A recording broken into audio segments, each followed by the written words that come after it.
Play clock at 5. Pass is intercepted at the goal line by Malcolm Butler. Unreal. Amazing. Este é o podcast Patriotas, do site 10jardas.com.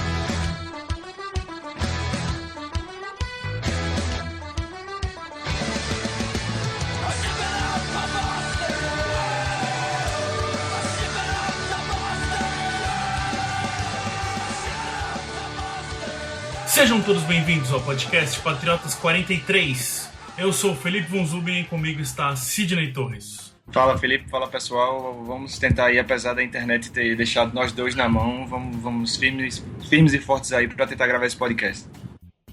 Pois é, o podcast vai sair um dia depois, não vai sair na quarta, como vocês perceberam, mas é porque a internet deu uma trollada na gente, as lesões atingiram tantos peitos que até a internet nossa caiu, velho. Não teve como, mas vamos ver se a gente consegue gravar hoje, acho que vai dar. Antes de a gente entrar no nosso papo, tem os nossos recados rápidos, Sidney. A primeira coisa, a gente tem aqui uma vaga no Patriotas. Ó que beleza, na equipe do Patriotas. Muita gente manda e-mail pra gente, querendo saber como é que faz pra fazer parte, pra ajudar, pra de alguma forma entrar na nossa equipe. Dessa vez a gente tá com uma vaga, só que tem uma questão aí específica, que é mais para alguém que mexa com design, com edição. Se você mexe com Photoshop, sabe editar vídeo ou sabe editar áudio, alguma dessas três coisas, entre em contato com a gente. No post tem explicando certinho ali como é que faz para fazer, o que a gente precisa. Não é uma promoção, né, Sidney? É só é realmente uma vaga que a gente tem, que se a gente achar alguém que se encaixe, a gente vai trazer para nossa equipe do Patriotas, né? Agora, uma coisa também que é legal lembrar é que, assim, não ganha R$1, só que também trabalha como se ganhasse 50 mil, como a gente pôs no post. Não é fácil as coisas por aqui. Por outro lado, a gente tem um trabalho muito legal aqui, alcança muita gente. Então, para portfólio, quem trabalha com design sabe disso, vai ter um bom trabalho, um bom produto para mostrar em portfólio, com números de alcance bem interessantes. Próximo recado, Sidney, a gente tem que explicar uma coisa que está acontecendo para a galera no Twitter durante os jogos, né? A gente está estourando cota de tweet e cota de favoritado, likezinho lá do Twitter. Tá ficando insano o negócio, né, cara? Cara, impressionante, né? O Twitter da gente cresceu demais nos últimos tempos, a galera participa muito durante os jogos, a gente tem a preocupação de tentar responder a todo mundo, de tentar mostrar que a gente tá lendo os tweets e tal, mas isso infelizmente tá fazendo com que a gente não consiga terminar a transmissão, né? Então o Twitter tá bloqueando, já é a segunda vez que acontece isso com a gente. Tem duas soluções aí, ou vocês vão ter que entender que a gente vai favoritar um pouco menos o Twitter de vocês e diminuir as respostas também, e outra solução também é que vocês sigam os tweets individuais dos membros do Patriotas, para caso o Twitter da conta principal seja bloqueado pelo dia, vocês não deixem de ter a informação do jogo durante o restante da partida. A gente está tentando achar uma solução para isso, a melhor solução possível. Por enquanto, façam isso, aí no post tem Twitter de todo mundo, se vocês quiserem seguir. Mas provavelmente vai acontecer da gente responder um pouquinho menos, a gente falar mesmo quando vier uma pergunta mesmo, e não só um comentário. A gente vai fazer alguma coisa assim por enquanto, até a gente achar a fórmula perfeita para a gente ajustar esse problema do Twitter. Saibam, quem já acompanha a gente percebeu que a gente não deixa de responder, então se a gente ficar meio que respondendo menos durante os jogos, é por causa desse problema do Twitter. Último recadinho de hoje é que vocês lembram no jogo contra os Cowboys, eu estava lá em Dallas, fizemos o pré-jogo ao vivo direto lá de Dallas, e dessa vez a gente vai tentar fazer nesse domingo no jogo dos Titans com o Felipe Durante. Ele tá lá em Boston, vai estar lá no Gillette Stadium, e a gente vai tentar fazer alguma coisa ali, ele mostrar um pouquinho de como que funcionam as coisas. Ele vai participar de um evento antes ali para VIPs, Felipe Durante está importantíssimo, e a gente vai tentar fazer um pré-jogo ali dele mostrando como que funciona. Vai ter umas cheerleaders no evento que ele vai participar, vira e mexe tem ex-jogadores lá também, então a gente vai tentar entrar ao vivo de lá com ele para mostrar um pouquinho como funciona. A gente convida todo mundo para assistir, para participar com a gente. Provavelmente esse pedaço vai ser mais mostrando, a gente conversando como que é as coisas, e depois a gente vai entrar mesmo para falar de Patriots e Titans. Mas vocês vão saber tudo como vai funcionar pelo site, como a gente sempre faz. Fiquem tranquilos.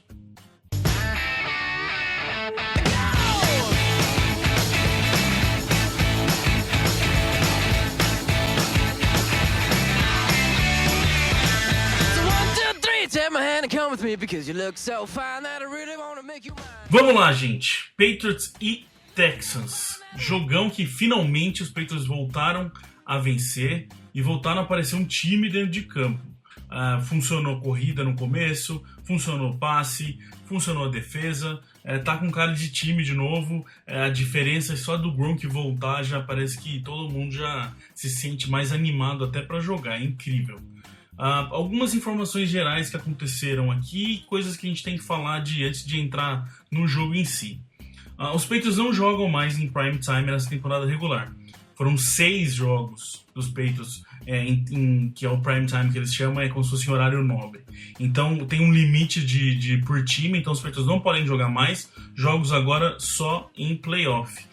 Esse jogo com os Texans eles mudaram, era para ser à tarde, eles jogaram para a noite. Então isso não pode acontecer mais, até porque muita gente falava que Patriots e Jets teria uma grande chance de ir para o horário nobre, porque os Jets estão atrás de uma vaga nos playoffs ainda. O jogo contra os Titans não vai passar na TV brasileira, primeiro jogo na temporada também, e a gente vai mandar link para quem quiser na hora. Só fiquem calmos que o link sai um pouquinho antes do jogo, um dia antes a gente não consegue ter ainda não. Sobre o jogo, Sidney, a gente teve alguns problemas aí de lesão para variar. Tem uma lista boa aqui pra gente falar. Ó. Freeney, que teve um problema na mão, foi confirmado que ele não quebrou o osso, mas teve problema na mão, deve voltar só para os playoffs.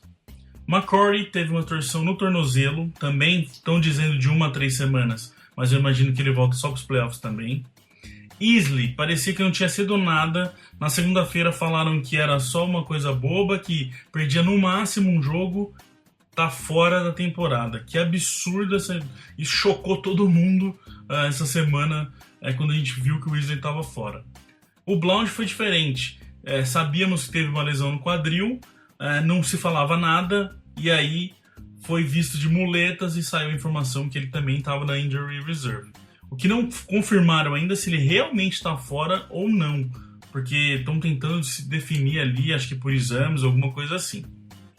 Em contrapartida, trouxeram o Monty Ball, o running back que era do Denver, e trouxeram o Andre Carter, o receiver. Ufa, a lista é grande, hein, Sidney? É grande e tá chegando num nível preocupante de começar a ameaçar realmente a qualidade do nosso time pros playoffs aí. Essa lesão do Easley, na minha opinião, dessas do jogo do Texans é a mais grave, porque é um jogador que vinha crescendo a cada jogo e tá fora da temporada. O McCory a gente sabe a importância dele, mas ele volta nos playoffs, tudo indica que ele deve voltar. E o Blount, apesar de ser o running back titular, eu acho que a produção que ele vinha tendo esse ano pode ser igualada, digamos assim, pelo Bolden ou até por outro running back que eles possam trazer. A do Easley é complicado porque ele é um cara que ele consegue fazer o pass rush ali por dentro da linha da OL, né, pelo meio. Isso é uma coisa que a gente, como eu já falei aqui, a gente não teve nos últimos anos e está tendo com o Easley. Mas, assim, para tentar achar um silver line aí, como eles chamam, né, um lado bom dessa história, ou menos ruim, é que a lesão do Easley aconteceu num dos setores do campo que a gente tem mais profundidade, digamos assim, no elenco, né, que é a linha defensiva. Tem vários jogadores jogando muito bem, o Alan Branch, o Akiem Hicks também ali pelo meio, então é uma perda considerável, sim, mas vamos torcer que esses caras aí que ficaram consigam jogar bem. No ataque, Sidney, a gente teve algumas questões aí que foram boas. A gente estava tendo um problema de third down, a conversão de third down nas últimas semanas, a gente até comentou aqui com vocês, é que no começo da temporada a conversão de third down era de 50%, nas últimas semanas caiu para 30% e nesse jogo voltou para 43%. Não é o nível que a gente estava antes, mas já ajudou bem, já melhorou bastante essa conversão de third down, que é importante, a gente fala que deixa o ataque mais tempo em campo, não faz 3 and out, e não deixa a defesa jogar 70% do jogo, que foi um jogo que teve semanas que a gente viu acontecer esses problemas aí. Outra coisa interessante aqui é a first down, que desta vez foram 11 no passe e 7 na corrida. Normalmente os Patriots têm muito mais first downs feitos pelo passe do que na corrida. Esse 7 correndo já mostra o equilíbrio que esse ataque conseguiu ter, que é o que a gente mais pede aqui toda semana, é que esse ataque consiga correr também e não force o Brady a lançar tantos passes. O Brady lançou bem menos passes do que normalmente ele lança também nesse jogo. Outra coisa importante, que eu acho que mudou esse jogo, que fez diferença. A OL, 100% dos snaps com a mesma formação. 91% com o Stork. O Stork saiu no finalzinho do jogo, então não precisou mexer jogadores, igual normalmente acontece. Right tackle virando guard virando center. Foi 91% dela completinha com o Stork e só 9% quando ele saiu e foi com o Andrews. Números que são detalhes, mas que fazem diferença, né, Cid? Muito. Começando por esse número da OL, eu não sei se realmente o Bill Belichick cansou de fazer o rodízio ou se ele preferiu poupar alguns jogadores, dar mais tempo de jogo para os que estavam melhor fisicamente, né? A gente vai ver nas próximas rodadas aí como é que fica a OL. Já as duas primeiras estatísticas que você falou, da conversão de touchdown e dos first downs de corrida, né, do equilíbrio corrida e passe, eu acho que eles estão bem ligados.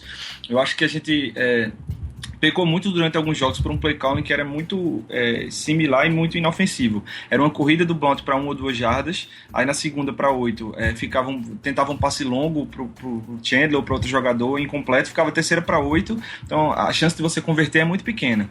Nesse jogo dos Texans, a corrida começou a entrar, então a gente tinha corrida para 4 ou 5 jardas na primeira descida, às vezes até na segunda descida, então as terceiras descidas diminuíram em relação aos últimos 2 jogos. A gente ficou com terceira para 2, terceira para 3, terceira para 5.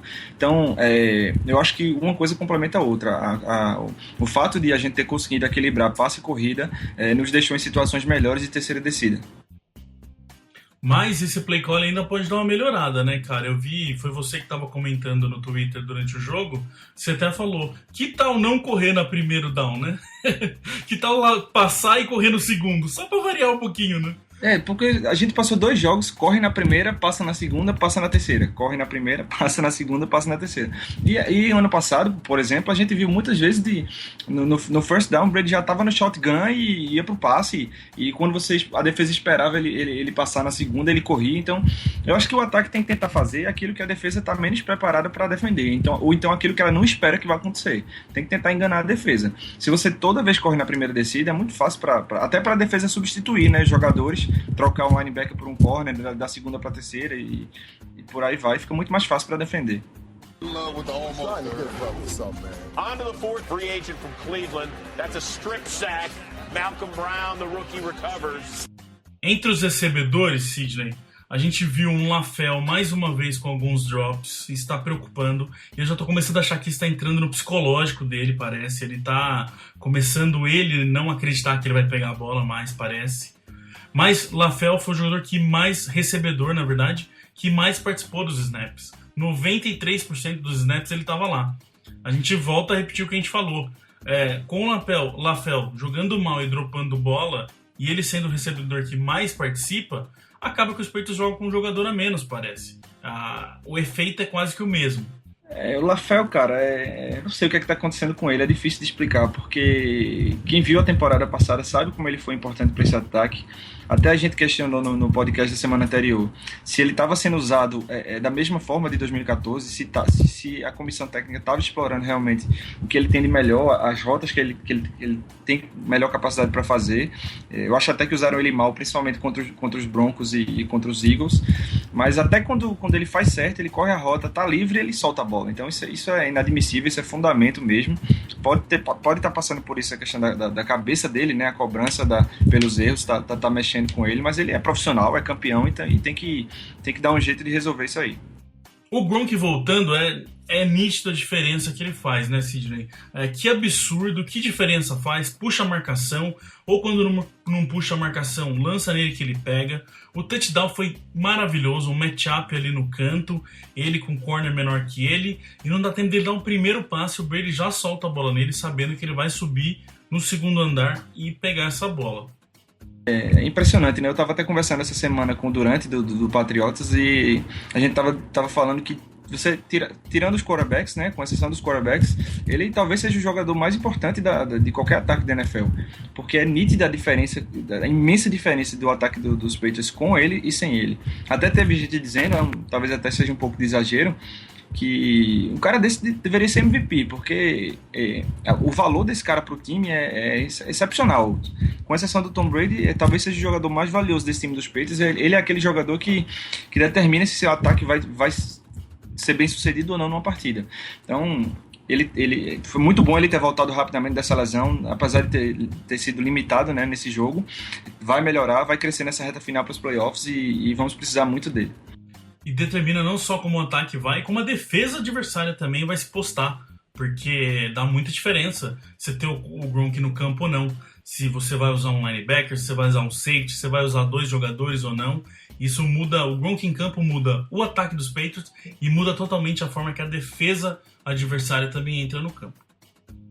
O Keyshawn Martin, que eu queria falar, que foi importante, ele fez um jogo incrível, cara. Se não fosse o fumble que ele cometeu no retorno, que a gente vai falar disso mais em Special Teams, teria sido um jogo animal do Martin para os Patriots, né, cara? Porque ele apareceu muita conversão boa, até antes do fumble ele estava retornando bem, 75% dos snaps o Martin está aparecendo. A gente colocou um post no site já, falando do aproveitamento dos receivers. E o Martin é um jogador que tem um aproveitamento muito bom.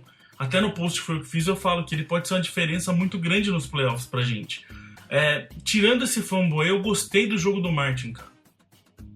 Sim, parece aquele caso de jogador que entrou com responsabilidade grande, né, sem ser titular, e sentiu o primeiro jogo, né, sentiu as primeiras partidas, é como se fosse assim, estava enferrujado, digamos.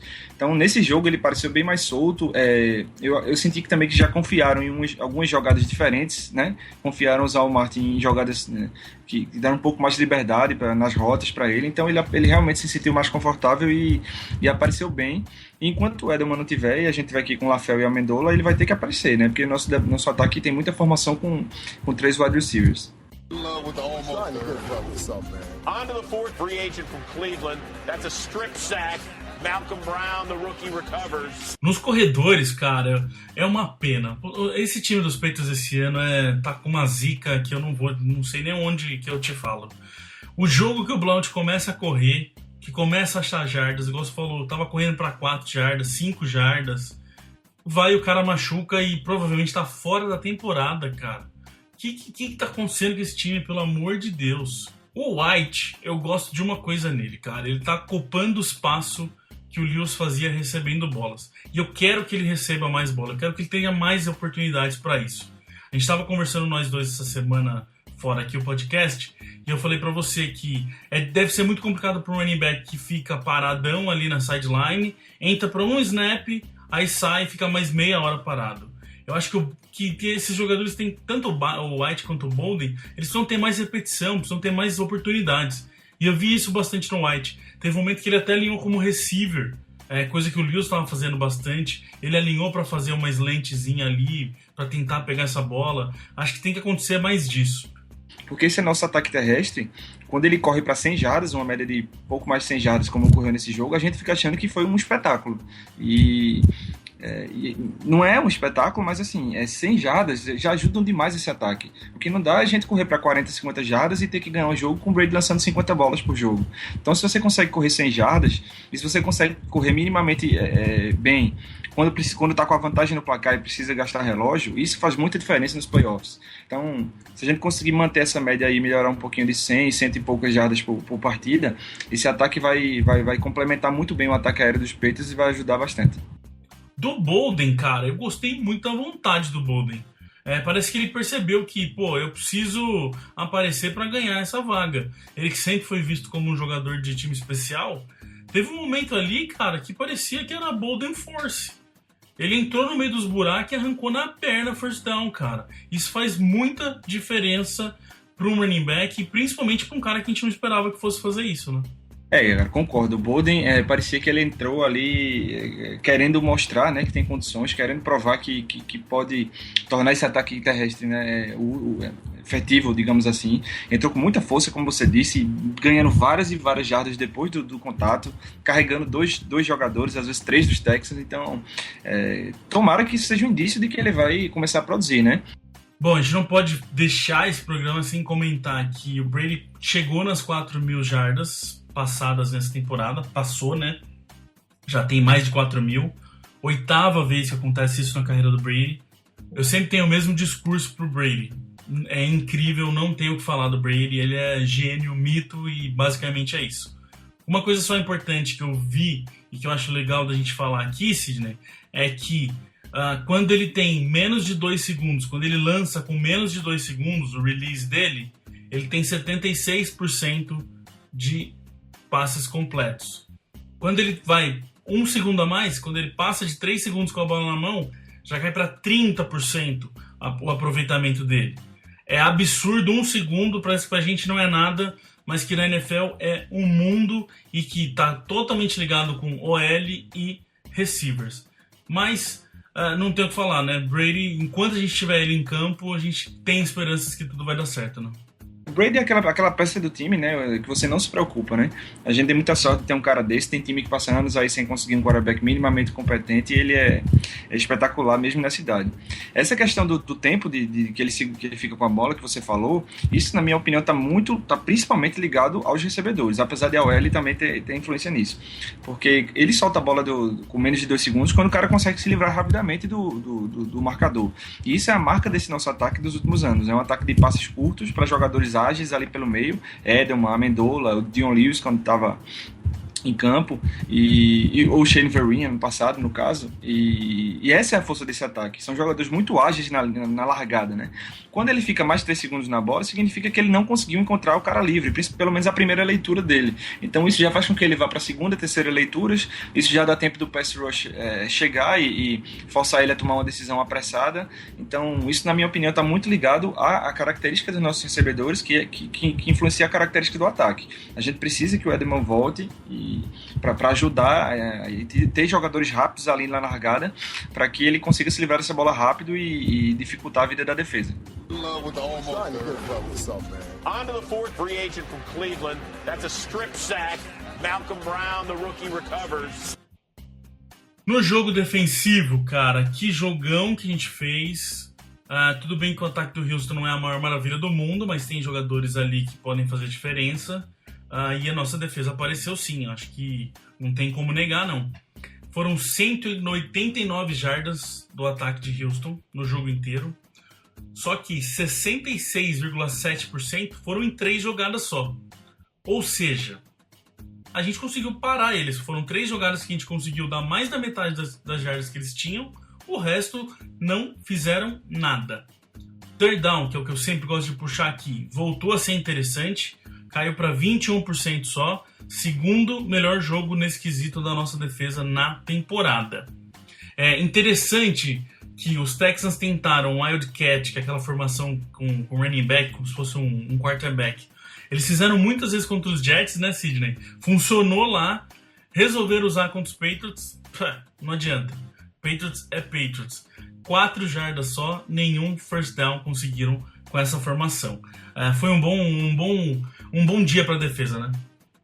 Foi um dia sensacional, né? Essa questão do Wildcat é interessante, porque isso aí é até uma coisa pessoal para o Bill Belichick. Para quem não acompanhava o time, em 2008, a gente perdeu um jogo para o Miami Dolphins, assim, levou uma surra do Miami, porque eles vieram com o plano ofensivo focado no Wildcat e a gente simplesmente não conseguiu um jeito de defender e de parar.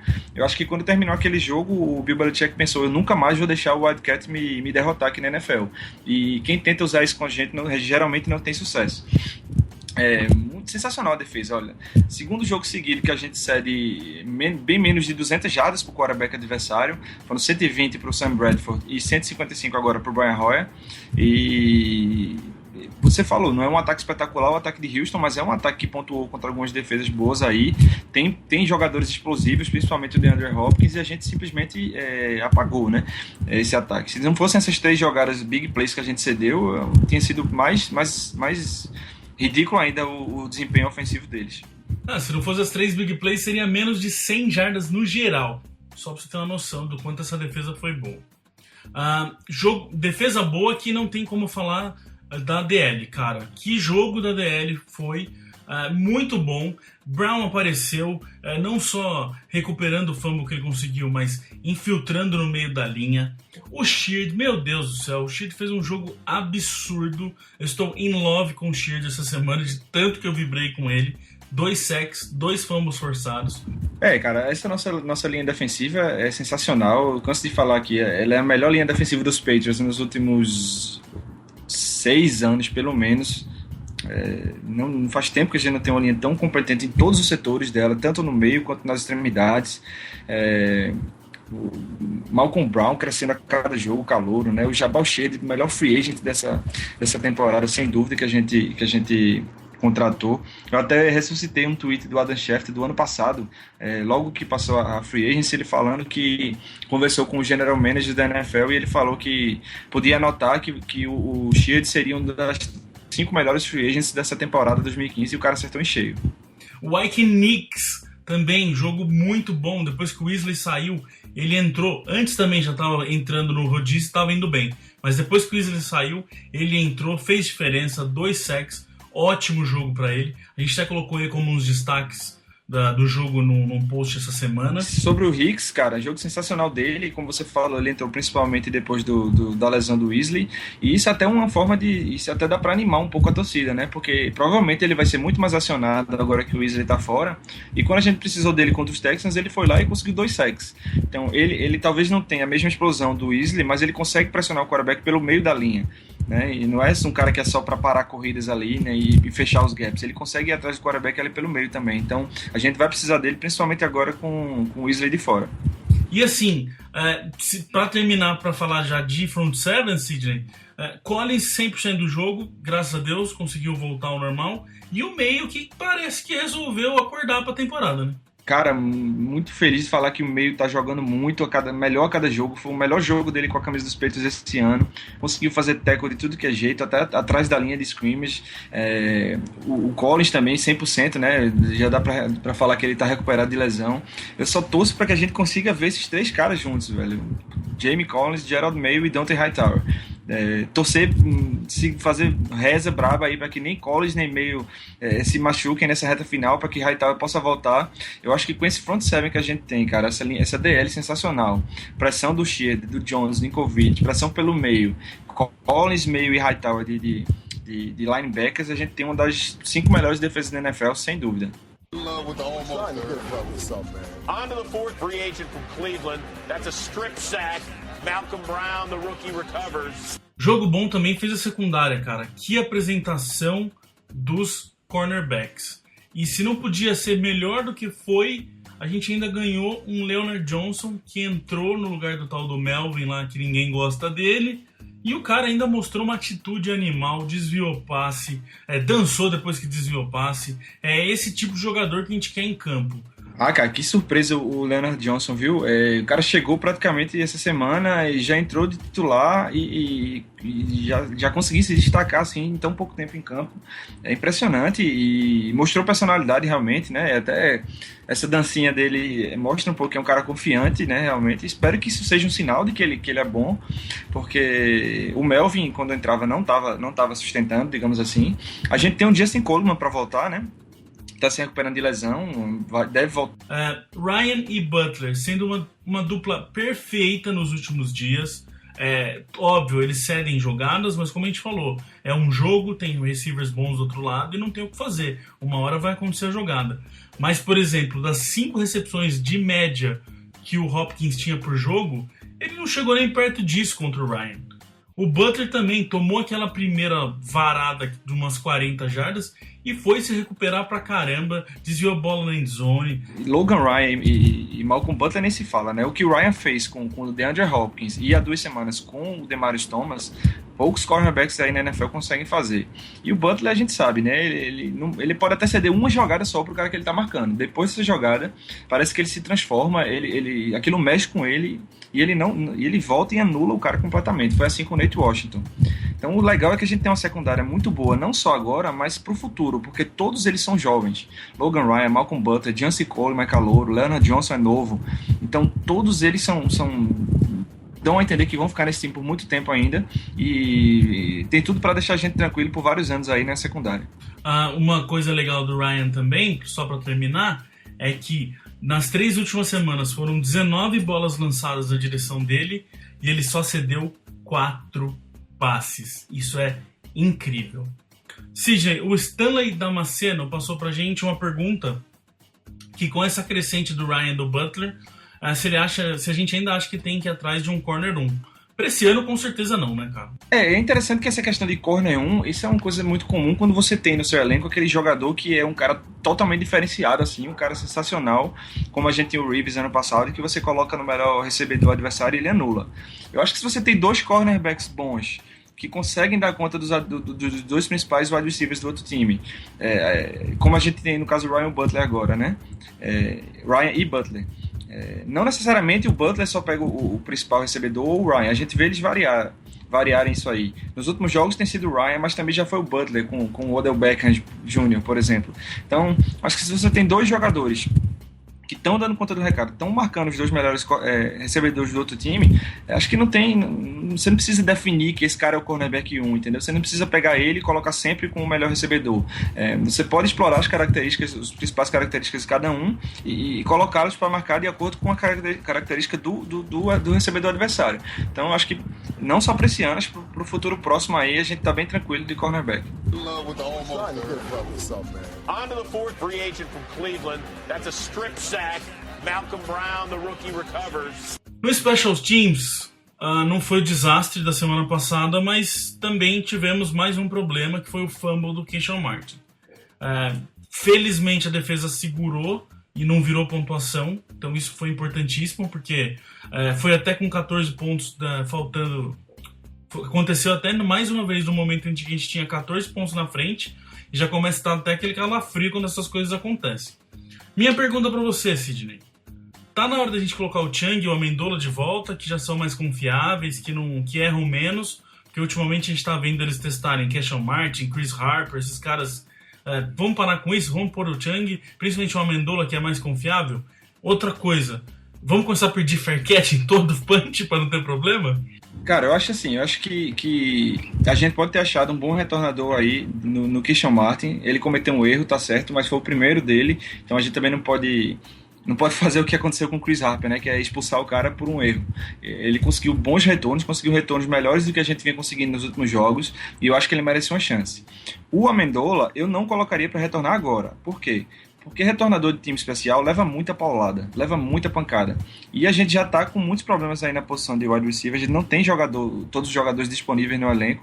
Então eu acho que devia preservar o Amendola desses retornos. O Chung nunca foi um grande retornador, né? Mas assim, uma questão de segurança, dele não cometer fumbles e tal. O Amendola não, ele é muito bom, mas eu não gostaria de vê-lo retornando para chutes agora. Já essa questão do fair catch, eu acho que não. Eu acho que isso é uma coisa que a gente tem que treinar os jogadores a ter essa noção. Se o time adversário está chegando, você vai ver que não vai conseguir receber ou retornar. Se você está vendo que você vai pegar a bola e imediatamente você vai levar uma pancada, pede o fair catch. Se você vê que tem espaço, não pede e tenta retornar. Eu acho que isso é uma questão que tem que ser praticada. Eu tenho certeza que eles treinam isso, mas tem que ser assim, reforçada, né, para os retornadores, para trabalharem mais nessa noção de quando é possível retornar ou não. On to the 4th free agent from Cleveland. That's a strip sack. Malcolm Brown, the rookie, recovers. Hora de a gente falar como está a situação para os playoffs. Os Patriots já garantiram a vaga nos playoffs com o título da AFC East. Então, pelo menos nos playoffs a gente já está. Então, nossa visão agora começa a ser em folgar na primeira semana, que é a tal da bye week que chama. Isso acontece para quem é Seed 1 ou Seed 2 na AFC ou NFC, no nosso caso, AFC. Seed 1, Seed 2 significa o quê? Que você pegando todos os times da AFC, você ficou em primeiro ou segundo no final da temporada regular. Só para deixar claro para quem é novo na NFL. Os Bengals perderam e os Broncos perderam. O Steelers foi lá e fez um ótimo trabalho. Tá certo que os Bengals perderam o Andy Dalton e pode ser que o Andy Dalton não volte para a temporada, então isso é importante da gente falar para as próximas semanas. Mas em todo caso, os Steelers foram lá e fizeram a parte deles, venceram os Bengals. Os Broncos tomaram um vareio do Raiders que ninguém imaginava. Khalil Mack é o nosso deus essa semana, fez 5 sacks e conseguiu fazer com que os Broncos perdessem. A NFL é maluca. Isso fez com que os Patriots voltassem para a Seed 1. A gente estava na 3 semana passada, então com essa combinação de resultados, a gente volta para a Seed 1. E o que acontece? Esse domingo a gente já pode conseguir garantir a bye week. A gente pode garantir a Seed 2 pelo menos. Tem um post aí no site, eu não vou explicar aqui, que senão a gente vai dar um tempão no programa. Mas leia o post, vale a pena, tá aqui também nesse post do podcast, tá aqui o link. Se você entrar no site também você vai achar fácil. Tem 2 situações nesse domingo que os Patriots podem garantir a Seed 2 já. Então vamos ficar de olho e a secação coletiva continua. Sidney, 2 perguntas aqui sobre isso que a gente respondeu da galera. Que a gente recebeu da galera. O André P.O., que tá sempre com a gente, perguntou se já tá na hora de a gente começar a poupar jogador para os playoffs ou a gente tem que ir com tudo para garantir a Seed 1. Bom, eu acho o seguinte, eu acho que a Seed 1 é muito importante e o time saudável nos playoffs também, sem dúvida, mas eu acho que a decisão de poupar, ela tem que ser uma decisão médica. Se o departamento médico liberar os jogadores, esse cara aqui, um exemplo, o Edelman, ele está 100% recuperado, ele não tem resquício de lesão, ele pode jogar. Então eu acho que esse cara tem que entrar nos 3 jogos finais, porque a Seed 1 e principalmente a bye nos playoffs na primeira semana é muito importante. Agora, se o cara tá 70%, 80%, o médico disse, ele tá bem, mas ainda aconselho ficar mais... Aí não. Nesse caso de dúvida, se não tá 100%, poupa, porque a gente já sabe que a gente já está nos playoffs. É melhor você chegar com um time completo e jogar fora de casa nos playoffs do que jogar em casa e o time todo baleado. Então eu acho que a decisão de poupar tem que ser médica. Se a comissão médica lá disser que o jogador está 100%, tem que jogar contra Titans, Jets e Dolphins, porque para tentar garantir a vaga. Se não está 100%, fica de fora e recupera.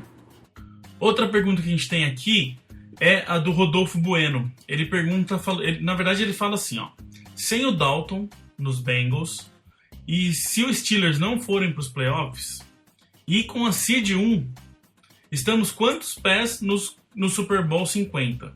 Acho que com ambos, ele comenta. Eu acho que não, Rodolfo. Eu acho que a NFL é complicada demais para a gente subestimar ela desse jeito. Qualquer time que chega no playoff é complicado, ninguém está no playoff à toa, e eu não acho que a gente está com nenhum pé, não. Eu só vejo o pé dos Patriots no Super Bowl a hora que a gente chegar lá no Super Bowl. A verdade é essa. Então, assim, estou com medo dos Steelers, eu acho que eles podem crescer muito nessa off-season, mas não acho que eles fora não, a gente tá garantidão, igual você diz, não. Eu acho que sim, fica mais fácil, mas a NFL é muito complicada e a gente tem que trabalhar muito duro para conseguir conquistar ela.